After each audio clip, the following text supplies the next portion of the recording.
I've been replaying through the Kingdom Under Fire series, and although I don't have a way of sharing screenshots or video of it from my Xbox, I really wanted to share my thoughts on it. I think it's one of the essential Xbox games. It's highly underrated and definitely ahead of its time. So let's start with some basic history. The Kingdom Under Fire series started on PC in 2001, and the first game was called Kingdom Under Fire: A War of Heroes. It was a real-time strategy game sort of in the vein of Warcraft. It was developed by Fantagram and published by Gathering of Developers. To be honest, I don't know much about it other than that. The series continued in 2004 with Kingdom Under Fire: The Crusaders for the Xbox. Why they moved to the Xbox? I don't know. I find it interesting that the Xbox would have been attractive to Korean developers at all, much less RTS developers. Regardless, the series moved from full-on RTS to a combination of hack-and-slash action RTS. It's an interesting dichotomy to have hack-and-slash button mash action with tactical real-time strategy elements, like managing your troops and stuff. However, it works really well for Kingdom Under Fire, and it's a shame that more games didn't pick it up. Unfortunately, it's pretty clunky with a controller, especially managing your cavalry. Having to make points that your cavalry can go to, it's a little weird. But nevertheless, it works really well overall. Basically, you manage your troops with the camera up high, and you plan out your strategy, what you're going to do, and then you send your troops into battle. And when you send your hero troop into battle, the troop that has the protagonist that you're playing as, then the camera swoops down and you go into battle as that character. And then it becomes a hack and slash, and you can hack away at these tons of enemies that are battling you. It was also pretty impressive for the time because there was hundreds of enemies on screen at once. Dead Rising for Xbox 360 touted that it had like hundreds of zombies on screen at once or something like that. Well, Kingdom Under Fire did it first. They had tons of enemies on screen at once. Unfortunately, because there's so many things going on the screen at one time, both games often had frame rate issues, and the animations are also very simple, and there's not really any facial animation to speak of, just very minimal gestures and things like that. Characters will usually just strike a pose and then just talk.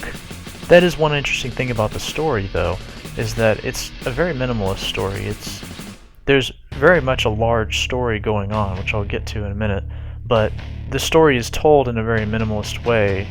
They opted not to have huge, extravagant, pre-rendered cutscenes and things, and instead they did most everything in-engine. I think there's one or two pre-rendered cutscenes, and one of them at least they like to recycle a lot, which if you've played the games you know which one I'm talking about. The story itself is pretty standard fare. You got your elves, your dwarves, your orcs. The lore is interesting.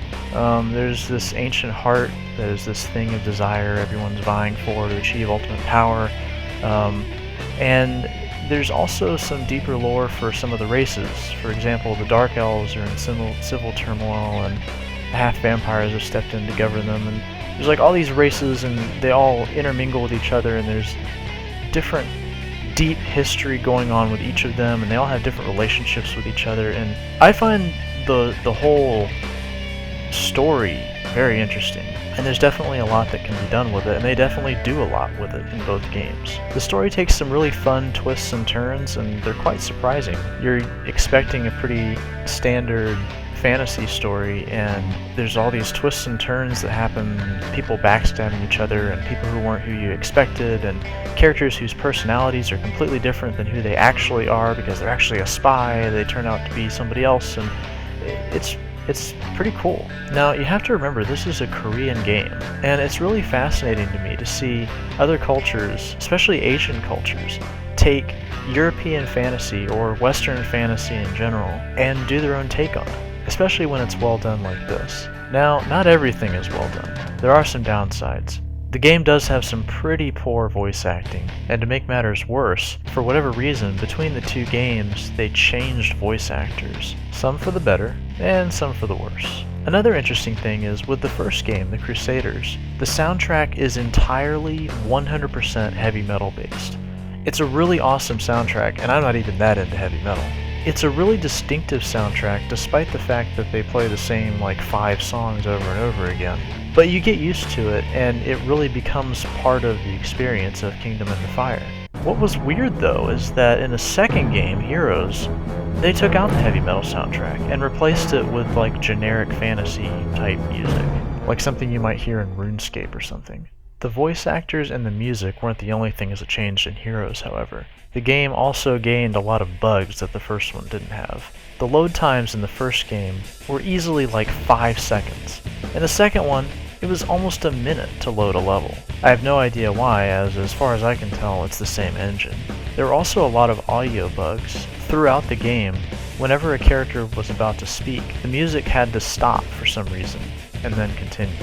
Sometimes the game itself would even freeze for a moment before a character spoke. Besides that, Heroes retained pretty much the same gameplay from the first game, even improving on it in small ways, and both games are a blast to play. They get quite challenging, though not to the point of overwhelming frustration. Each mission has its own strategy, and once you figure out that strategy, you're pretty much unstoppable. There are some missions, especially on the harder campaigns, that are extremely difficult, and a lot of the missions demand a lot of your time.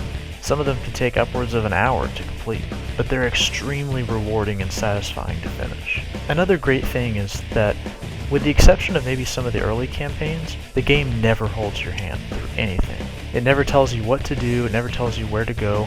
You figure out your own strategy for how you want to beat the mission. For example, in Kendall's campaign in the first game, one of the hard campaigns, there's a mission where you have to bring your sappers because there are traps in the forest, and your archers because there will be area units. However, the overwhelming number of troops you'll encounter in the forest require you to also bring a healer unit, which you have, a paladin, but you can't bring them along because the mission restricts you to 3 units, counting Kendall. So, in my case, I tried the mission without the paladin numerous times, and every time I would fail at the end of the mission because the enemy sends far too many troops at you to hold them all off without healing. After failing 15 or so times, I finally decided to try something. I noticed I could give an extra skill to some of my troops, so I gave my sappers the heal skill and passed the mission on the first try. The game didn't tell me how to do that, or even that I had to. It didn't bring up a tutorial or a hint or a tooltip or anything. I just had to find it on my own, which was highly satisfying and something you don't often experience in games anymore. Truly, the most interesting thing about the game is the way the story sprawls itself across multiple campaigns. And particularly with the first game, each campaign is not a self-contained story. They're actually sequels to each other. So in essence, you have to play all the campaigns to get the entire story. And not only that, but each campaign is tied to a difficulty level. For example, in the first game, there's easy, normal, hard, and then another hard. So as you progress through the story, and indeed in order to get the whole story, you're forced to play higher difficulty levels. It's a sneaky way to get people who don't normally play higher difficulties to challenge themselves.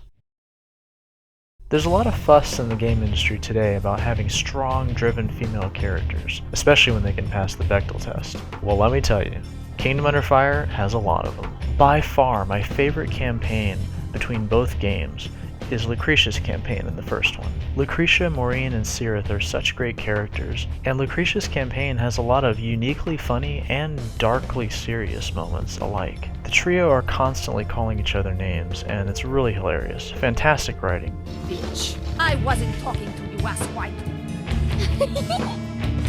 Shut up, Sue. I'll ignore this incident, you coward. I won't, you bitch.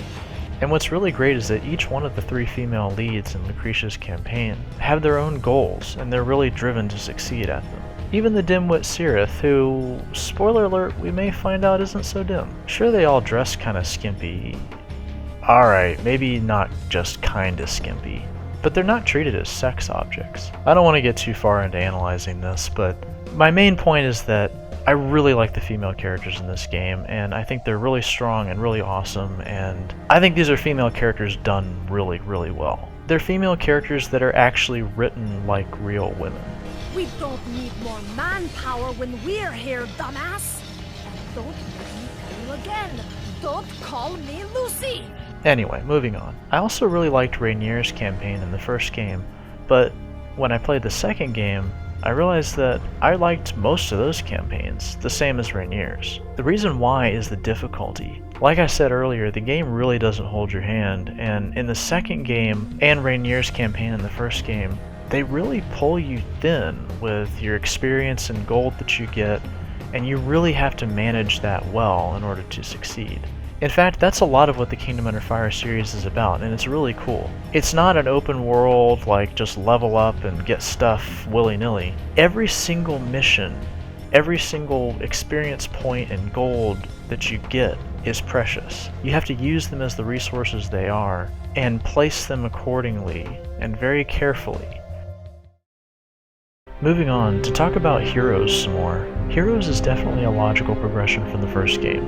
It's kind of a mixture between a prequel, a sequel, and a semi-quel, like going on at the same time as the first game sometimes. Different campaigns take place at different times. Some of them are before the first game, some of them are after, or some of them are during, and just from a different point of view. There are so many more missions in the second game, and several more campaigns than in the first game, and they're all pretty fun. I never once found myself getting bored in either of the two games. There was always something to do, and it was always interesting, and the gameplay stayed fresh throughout. Another great thing about Heroes that the first game didn't have is not only do you have a custom game mode where you can create your own troop and you get 1 million experience points to level them up however you see fit. It's kind of like a testing ground where you can test out different troops versus different troops. Not only do you have that, but you also are given the ability, after you complete a campaign, to go back with that character and replay missions, get more experience, keep leveling up your troops, and you could even play missions from other campaigns as a different character, which is pretty cool.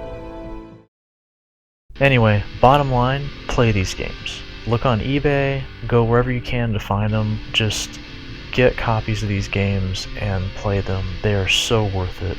Unfortunately, Heroes is not backwards compatible with the Xbox 360, so if you don't have access to an original Xbox, you won't be able to play it.